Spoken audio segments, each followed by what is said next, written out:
Dalai Lama తదుపరి లామా ఎవరు ఉండబోతున్నారు అనే చర్చ ఇది చాలా సంవత్సరాలుగా నడుస్తోంది.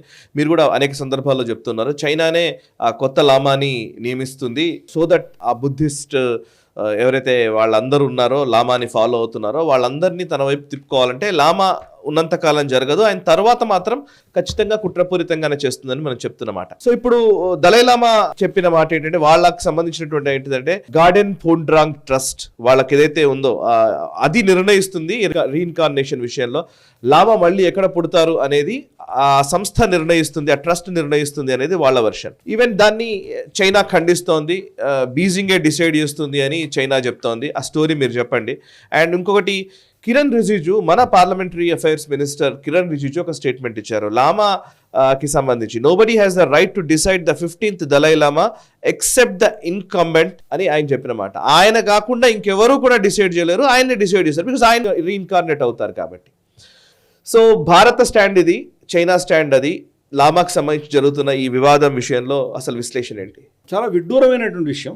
దేవుణ్ణి నమ్మనటువంటి పార్టీ, మతానికి వ్యతిరేకమైనటువంటి పార్టీ, మతాన్ని ద్వేషించేటువంటి పార్టీ, మతాలకు అతీతంగా సమసమాజం ఉండాలి అని కోరుకునేటువంటి కమ్యూనిస్ట్ పార్టీ దలైలామాని మేము అపాయింట్ చేస్తామనడంలో ఎంత హిపోక్రసీ ఉందో, ఎంత విడ్డూరమో మనం అర్థం చేసుకోవచ్చు.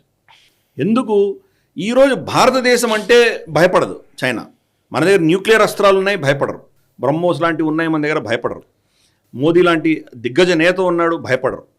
కానీ 90 ఏళ్ల దలైలామా అంటే భయపడుతుంది చైనా.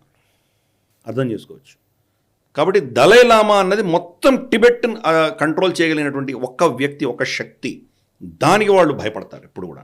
ఇన్ని సంవత్సరాలు 1950 నుంచి ఇంతవరకు ఆధిపత్యం చలాయించి మరణకాండ చేసి అక్కడ వాళ్ళని అందరినీ ఇండాక్ట్రినేట్ చేసి పంచన్లామాని కిడ్నాప్ చేసి వాళ్ళ పంచన్లామాని పెట్టి ఇన్ని చేసినా కానీ కూడా ఈరోజు దలైలామా ఒక్క స్టేట్మెంట్ అంటే చైనా వణుకుతుంది. కాబట్టి అర్థం చేసుకోవచ్చు దలైలామా అన్నట్టు ఎంత పవర్ఫుల్ ఫిగరో. అంటే టిబెటే కాదు, ఈవెన్ మెయిన్లాండ్ చైనాలో ఉన్నటువంటి మనకు బెయిజింగ్, హాన్ చైనీస్ ప్రాంతంలో ఉన్న బుద్ధిస్టులకు కూడా చాలా ఇంపార్టెంట్. ఇది ప్రపంచవ్యాప్తంగా చాలా ఇంపార్టెంట్. కాబట్టి వాళ్ళెవరు నిర్ణయించడానికి ఇది చాలా లాజికల్. దలైలామా స్వయం ఏం చెప్పారంటే దలైలామా అనే ఇన్స్టిట్యూషన్ కొనసాగుతుంది అని ఫస్ట్ స్టేట్మెంట్ ఇచ్చారు ఆయన. ఎందుకంటే ఈయన తర్వాత ఉంటుందో లేదో అని చాలా డౌట్స్ ఎక్స్ప్రెస్ చేశారు ఆయనే గతంలో. నా తర్వాత ఉంటుందో లేదో తెలియదు, ఒకవేళ ఉన్నా మగవాడు ఉండాల్సిన అవసరం లేదు, స్త్రీ కూడా అవ్వచ్చు, ఇటువంటివన్నీ గతంలో ఆయన స్టేట్మెంట్స్ ఇచ్చారు దలైలామా. దానికి తెరవేసి చాలా స్పష్టంగా చెప్పారు దలైలామా అన్న ఇన్స్టిట్యూషన్ ఉంటుంది. రెండవది గడాన్ ఫోండ్రాంగ్ ట్రస్ట్, ఈయనే 2011లో స్టార్ట్ చేశారు. ఆ ట్రస్ట్ నిర్ణయిస్తుంది ఎవరు నేను ఏ అంశలో ఏ పిల్లవాడిగా పుడతానో, నేను పుడతానో దాన్ని వాళ్ళు ట్రస్ట్ నిర్ణయిస్తారు అని చెప్పి వాళ్ళకి క్లియర్ కట్గా ఆదేశం ఇచ్చారు. మూడవది అని చెప్పింది చాలా కీలకం ఏంటంటే ఈ ట్రస్ట్ తప్ప ఇంకెవరికీ అధికారాలు లేవు అని స్టేట్మెంట్ ఇచ్చారు. అంటే చైనా పేరు చెప్పకుండానే చైనాకి ఏం అధికారాలు లేవు అని. చైనీస్ అఫీషియల్ వర్షన్ ఏంటంటే దలైలామా ఎంపికకి చాలా కాలంగా 100 సంవత్సరాలుగా ఉన్నటువంటి ట్రెడిషన్ని పాటించాలి. ఒక గోల్డెన్ అర్న్ ఉంటుంది, అంటే ఒక కుండ లాంటిది ఉంటుంది, దాంట్లో పేర్లు వేసి దాంట్లో ఒక పర్టికులర్ ప్రొసీజర్లో తీస్తారు. తీసి దాని ఆధారంగా ఎవరు దలైలామా నిర్ణయిస్తారు. నిర్ణయించిన వ్యక్తిని బెయిజింగ్ ఆమోదం తెలపాలి. అది ఆమోద ముద్ర వేస్తేనే అతను దలైలామా కింద రికగ్నైజ్ అవుతారు, లేకపోతే అవ్వరు అన్నది వాళ్ళ వర్షన్. ఇందాక నువ్వు చెప్పినట్టు కిరణ్ రిజిజు గారు ఏమన్నారంటే ఆయనే నేను ఎక్కడ పుడతానో ఆయన నిర్ణయిస్తుండగా మీరెవరు చెప్పడానికి. కాబట్టి ఆయన చాలా స్పష్టంగా చెప్తున్నాడు స్వతంత్ర దేశంలో పుడతానన్నారు.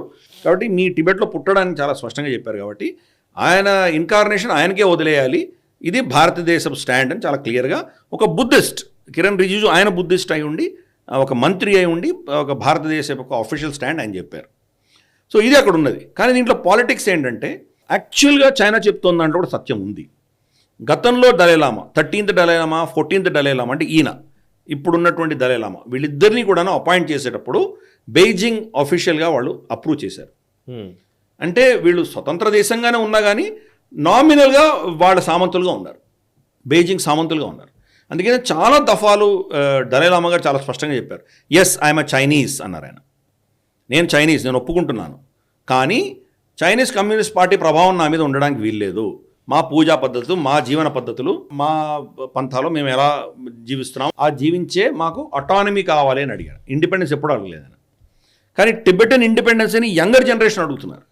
ఆయన ఎప్పుడు నేను ఇండిపెండెంట్గా ఉంటాను అనలేదు, చైనాలోనే ఉంటాను అని చాలా స్పష్టంగా చెప్పారు. కాబట్టి దాని ఆధారంగా వాళ్ళు చెప్తున్నారు. గతంలో దలైలామాలను అపాయింట్ చేసినప్పుడు 2-3 దలైలామాల 2-3 ఈయనకంటే ముందర ఈయన వీళ్ళందరూ అపాయింట్మెంట్స్లో కూడా బెయిజింగ్ అఫీషియల్గా దాన్ని యాక్సెప్ట్ చేసింది. అంటే ప్రెసిడెన్షియల్ అందాం మనం. ఫర్ ఇన్స్టెన్స్ పార్లమెంట్ అంతా అప్రూవ్ చేసిన తర్వాత బిల్లు ప్రెసిడెంట్ దగ్గర వెళ్తుంది. ప్రెసిడెంట్ రిఫ్యూజ్ చేయగలరా?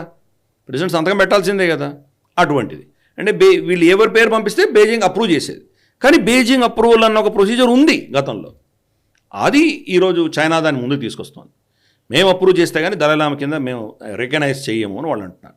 కానీ దలైలామా ఏమంటున్నారు, గతంలో జరిగి ఉండొచ్చు కానీ ఇప్పుడు ప్రొసీజర్ ఇది, నేను నిర్ణయిస్తున్నాను ప్రొసీజరు, నేను ఎక్కడ పుడతాను ఎలా పుడతానని ఈ ట్రస్ట్ మాత్రమే నిర్ణయిస్తుంది అని చెప్పడంలో ఈ యొక్క క్లాష్లో మరి రేపు ఏమవుతుందో తెలియదు. ఆయన ఒకవేళ చనిపోయిన తర్వాత మోస్ట్ లైక్లీ బీజింగ్ వాళ్ళే ఎవరో దలైలామాని అనౌన్స్ చేసేటువంటి సూచనలు ఎక్కువగా కనిపిస్తున్నాయి. వాళ్ళ టిబెటన్ ట్రస్ట్ వాళ్ళు వెతకాలి, దానికి ఒక సెర్చ్ ప్రొసీజర్ ఉంటుంది. ఏదో ఆయన వాడినటువంటి కొన్ని వస్తువులు తీసుకెళ్ళి చూపిస్తే కనుక ఆ పిల్లవాడు రికగ్నైజ్ చేయాలి.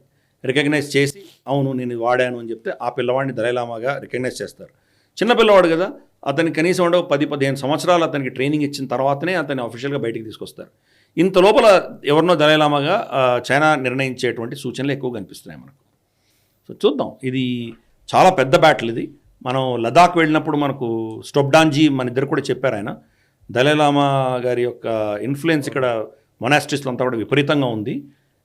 రేపటి రోజు ఈ దలైలామా చనిపోతే 14 దలైలామా చనిపోతే బహుశా వాళ్ళు ఇదంతా కూడాను దలైలామా అధీనంలో ఉండింది, ఆయన శిష్యులు వీళ్ళంతా, కాబట్టి ఇది మాకు సంబంధించింది అని చెప్పి మొత్తం లదాఖ్ని వాళ్ళు క్లెయిమ్ చేస్తారు అని అని చెప్పారు కూడా మనకి. Okay, let us see what happens. ఈ వీడియో మీకు నచ్చినట్టయితే లైక్ చేయండి, 10 మందికి షేర్ చేయండి, అలాగే కామెంట్ల రూపంలో మీ అభిప్రాయాలను మాతో పంచుకోండి. Nationalist hub group of channels ను సబ్స్క్రైబ్ చేసుకుని తెలుగునాట జాతీయవాద జర్నలిజాన్ని ప్రోత్సహించండి. ఈ వీడియో కింద ఉన్న బెల్ ఐకాన్ పై క్లిక్ చేయడం మర్చిపోవద్దు.